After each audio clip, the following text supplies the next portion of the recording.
Good day. This week we're looking at how to withstand the storms of life. And yesterday we saw Job, his view of God changed when he actually encountered God.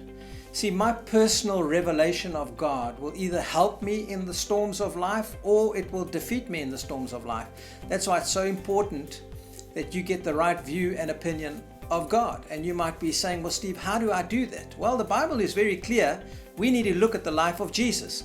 So in Hebrews chapter 1 verse 3, it says this: Jesus, who being the brightness of his glory and the express image of his person, and upholding all things by the word of his power, when he had himself purged our sins, sat down at the right hand of the Majesty on high. In the Amplified it says, he is the perfect imprint and very image of God's nature. In the NIV it says he is the exact representation of his being. In the New Living Translation, it says everything about God or everything about Jesus represents God exactly. Understanding the heart of God becomes really easy when you see the life of Jesus.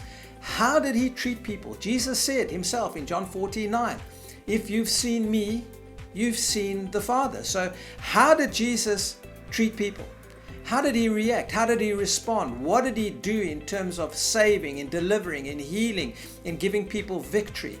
See, when we look at the life of Jesus, we are looking at the very heart of God. And Jesus himself said, everything that I say is what the Father is saying. Everything that I do is what the Father is doing.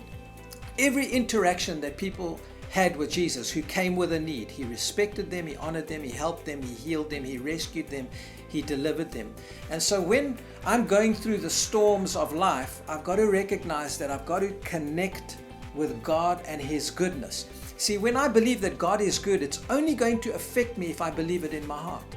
It doesn't help that we just say, yes, God is good and he's all good all the time, but yet in our hearts we don't believe it and we think that he's the author of our pain.